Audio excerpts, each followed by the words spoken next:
Hey guys, welcome back to the channel, and today we're going to be reacting to. What was fast food like in ancient Greece? I'm The ancient Greeks curious. loved food, and they loved it fast. Yes, fast food in Greece wasn't just a modern invention. It was a street-side phenomenon thousands of years ago. At the agora, or market, you'd find people gathering at Thermopolia, small carts serving skewered meats, roasted breads, and even the first forms of condiments, like mustard. But unlike today's drive-thrus, these early fast food spots came with a side of intrigue, from volcanic discoveries to elaborate meat roasts that lit up city festivals. So, Wow. what was ancient Greek fast food really like? Let's dive in. The ancient Greek Souvlaki love of roast. souvlaki wasn't casual. It was fiery, celebrated, and meticulously prepared, with a skill that stretched back to nearly 1700 BC. Excavations in Santorini uncovered stone That looks like what we make shashlikas on. Very similar. Huh. barbecues Tell me shashlikas is Greek now. or I kratefte think so. that were precisely engineered to cook skewers evenly without burning. This wasn't basic cooking. The kratefte, with carefully placed holes to regulate airflow, allowed flames to stay ready, creating the perfect Oh. environment Yeah, for very grilling similar. meat. These barbecue holders didn't rely on advanced technology, but they did require a high level of craftsmanship and understanding of fire control. A well-cooked souvlaki needed the exact combination of slow-burning coals and controlled oxygen, a practice perfected on these ancient Yeah, this is grills. what During the shashlikas archaic looks and like. classical periods, souvlaki took on a life of its own. Athenians and Spartans alike gathered in marketplaces to savor the aroma of meat searing over open flames, a sight that pulled in people from across the city. Vendors I can prepared imagine. obeliscos, the earliest form of souvlaki, directly on the spot. They used slices of pork and lamb seasoned with salt, herbs, and occasionally a splash of vinegar. The skewers sizzled as they turned over the coals, Vinegar. creating the kind of smell that left people salivating. Market goers waited impatiently, exchanging coins for skewers fresh off the grill. This was quick, this was delicious, this was satisfying. A meal with no frills and no delay. As the centuries went on, souvlaki's evolved, morphing into the pita wrap version we recognize today. The pitas were soft, and vendors would fill them with grilled meat, vegetables, and a dollop of sauce. In Constantinople, souvlaki had grown popular enough to support a network of street vendors who kept their carts stocked with fresh pitas, ready to serve to the masses. When Athenians It makes sense that souvlaki was fast food from back in the Yeah. day. I mean, it's not It's like easy to yeah, manage. yeah. When you think about it, the complexities of making it, it's pretty bare bones food. You don't need like much. I guess I don't know how you would make the bread on the spot back then. Mm. Maybe that would be a little but I guess you can cook it on a skillet, the pita bread. So maybe they cook like on a skillet. They cook the pita bread, and then the meat is always running on the fire. I guess yeah, it makes sense. wrote about food in his De Sophistae, hope I said that right, he described souvlaki as a staple, a dish as ordinary as it was beloved. It was That's kind of crazy to see though how old the food is. Like the souvlaki, Yeah. like that's crazy. in a lot of ways ancient Greece's answer to the burger, an accessible meal that anyone could enjoy, from sailors stopping in Athens to traders who roamed the Aegean islands. Souvlaki transformed Greek cuisine and left a legacy that endures, a symbol of the ancient Greeks' unmatched culinary inventiveness. Festival In the feasts streets in of the ancient Greece, streets. festivals were an all-consuming experience, and food, especially meat, was central to the celebration. During public festivals like the Panathenea, sacrifices turned into massive public feasts. Oxen, often large enough to feed hundreds, were led through the streets, and the crowd eagerly anticipated the Wow. sacrifice. The oxen wasn't crazy about it, but once the animal was prepared, skilled butchers worked quickly, slicing thick cuts for roasting. The air filled with the savory scent of roasting meat, which mingled with burning incense. In these settings, the meat wasn't just food, it was an offering, a reward from the gods. I wonder Once if roasted, the like meat was the same people who were like the butchery were also doctors, because to understand the anatomy of the animal is quite impressive, to know how to cut it very properly like this. That's an interesting point. Yeah, I feel like there's some similar back then, especially the like some sort of base training would be similar. Yeah. Yeah. distributed in generous portions to the crowd. People gathered in groups to savor their meals, talking and laughing as they ate. It was a sight to see. Children running through the crowd with sticky fingers, elders biting into pieces of pork or lamb, and locals swapping bread and olives to complete the feast. Vendors took full advantage of the bustling atmosphere, setting up stalls with even more offerings. You'd see roasted chestnuts, seasoned flatbreads, and olives arranged on clay plates, foods that I complemented the realized main feast. I don't like roasted chestnuts. Mm-mm. Each stall added its own flavor to the mix, turning the festival into a sensory overload of smells and sounds. The Panathenea wasn't unique. Other cities across Greece held similar feasts, and each city had its own twist. In Olympia, for example, athletic festivals involved smaller but equally lively banquets where spectators feasted on fresh fish alongside the usual roasted meats. And while Athens might sacrifice hundreds of animals, smaller cities managed with fewer, but the festivities felt no less grand. Even those who rarely ate meat found themselves indulging. For days, the city would be alive with That was so interesting because I would think in Greece they would eat more seafood than they would do meat. Yeah. But it seems like, okay, when it's like comes to fast food, you're eating the food that you're not typically eating, so it's meat. I guess it kind of depends where in Greece you are. Like I think on the coast Mm, it's probably more fish, but when you mm. go more inland, it might be more meat. You know. laughter, fires, and a constant bustle of people drawn in by the promise of a great meal and shared celebration. These events were about more than nourishment. They were occasions for connection, a communal experience centered around food, fire, and the joy of gathering together. Ancient Greece's bustling city centers were brought to life by the Thermopolia, food carts stationed at nearly every corner of the agora. These weren't the carts you'd see today. They were fully prepared for the daily chaos of hungry crowds. Each thermopolium was a small, efficient setup, often a wooden cart filled with clay or metal vessels that held hot coals. The coals kept food warm throughout the day, ensuring that every skewer or loaf pulled from the cart was as fresh as possible.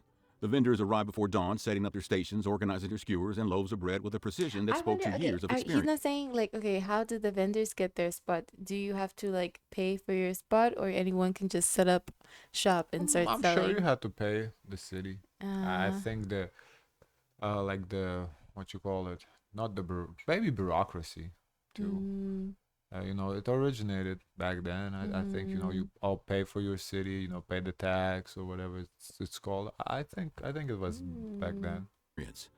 By midday, the market was in full swing.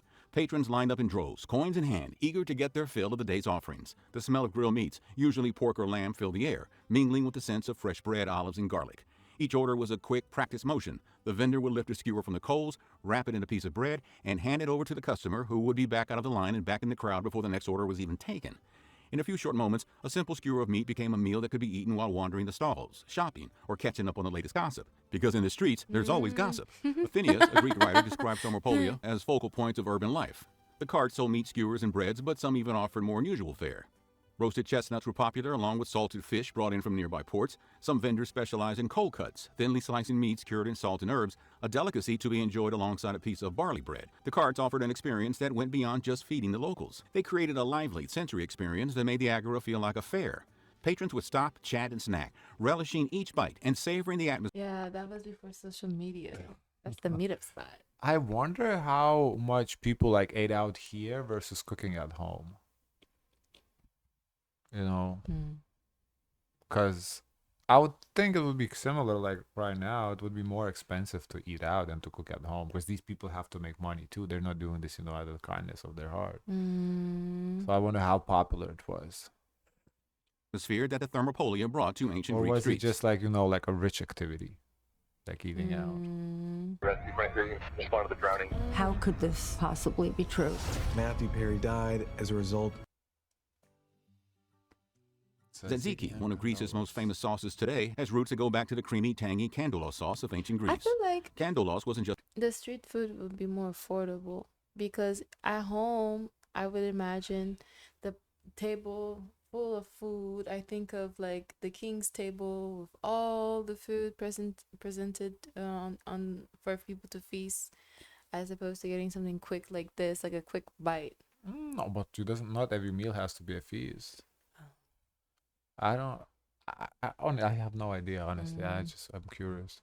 a sauce. It was an essential part of the Because ancient fast I food try to experience. imagine Served if the king would go out and eat street food. I don't think so. I think this I- is like for the city Okay. people to like By very. by the rich, I don't mean like the king. I mean like the affluent. Like the upper class. Oh, That's what I mean. Not the lower class. The lower class, I don't think they're going out. But the upper class, I kind of feel like it's the upper class activity to do. Thermopolia alongside skewers and bread. The early version of tzatziki was a rich blend of goat milk, honey, leeks, and occasionally a hint of sour pomegranate juice. The sauce was spooned over skewers or served in small bowls for dipping, creating a satisfying contrast to the smoky flavor of the grilled meat. Candolos was highly prized, and it was said that the cooks who could make the perfect version had mastered a skill almost as valuable as that of the grill masters. Preparing it required precise measurement of each ingredient. The goat milk added to creaminess, the leeks a sharp undertone, while honey and pomegranate added sweetness and a hint of tartness. Each vendor added their own touch, which made tasting candolos from different thermopolia a small adventure for patrons. Some versions had a thicker consistency, almost like yogurt, while others were smoother and poured easily over meat skewers. Customers quickly learned which carts made the best candelas, and they often returned to the same vendors, forming a loyal customer base. Mustard was another unexpected delight. Though we think of mustard as a modern condiment, Greek food vendors were already using a version of it in ancient times. Made by grinding mustard seeds and mixing them with olive oil and vinegar, this sauce added a kick to skewers that was appreciated by anyone looking for a bolder flavor. In time, mustard became a staple on the Thermopolia menu, used both as a dipping sauce and as a marinade for meats. Ancient cooks experimented with garlic, mixing it into the mustard to add a punchy flavor that complemented the rich meat. Together, these condiments were a I crucial can part of imagine the the Greek fast food experience, smells. Oh adding my flavor, Lord. texture, and a bit of culinary flair to the street foods that kept These AI images are interesting though. It's funny. It makes you think it look like that. ancient Greeks coming back for more. Bacon. Ancient Greek bakeries, often no more than small shops near bustling marketplaces, were the heart of the city's food scene. These weren't like the bakeries we picture today with shelves of pastries. Instead, they specialized in bread and sometimes savory pies, catering to the never-ending demand for fresh loaves to go with the Greeks' love of meat and vegetables. Bakers, known as sitopi or wheat makers, were skilled artisans whose craft was respected by both locals and visitors. They worked in dimly lit rooms filled with the heat of brick ovens, tirelessly preparing hundreds of loaves from sunrise until they had to refill the fires late into the night. The bread itself was a marvel, especially given the simplicity of ingredients. The bakers used barley, a lot easier to cultivate in Greece's rocky terrain than wheat, and they worked it into a dense roasted loaf called maza. This bread was nourishing and versatile, often flavored with local herbs like mint and fennel or a drizzle of olive oil for extra richness. The aroma of maza baking spread across the marketplace, drawing people in before the bread was cool enough to handle. Patrons would line up to buy the freshest loaves, Ooh, warm from the fresh ovens and bread. ready to I accompany love their me midday some meals of fresh grilled bread. meat, olives, or salted fish. But baking wasn't as simple as mixing flour and water. When you buy Prepare- fresh bread, the fresh bread never make it home. It's finished in the car. Preparing the dough was a physical challenge, requiring bakers to knead and press and shape it before baking. By the time each batch was ready for the ovens, the bakers were covered in flour, sweat pouring down from the intensity of the heat and effort. But the payoff was worth it. Bakers from regions like Attica and Epirus became known for their skill, and some even took custom orders from wealthier clients who wanted their bread flavored with rare ingredients like honey or soft cheese. These special loaves turned an everyday staple into a luxurious item sought after by aristocrats and well-off merchants. During city festivals, bakers didn't rest. They ramped up production, filling their ovens with tira and artos, cheese-filled breads, as well as huge quantities of regular loaves. The busiest marketplaces were transformed by the smells of freshly baked bread, tempting even those who rarely indulged. These bakers shaped not only the food culture of Greece, but also its social life, bringing people together over simple, carefully crafted loaves that were the centerpiece of every meal. Thanks for watching Nutty Productions. What other ancient food? Oh, Interesting. wow. Mm. Interesting video. So Hmm. fast food was souvlaki and bread. Not much has changed. Not much has changed, huh? No. Yeah, cool. Guys, of course, let us know your thoughts. Don't forget to like, comment, and subscribe. Join the Discord. And as always, share as much kindness as possible.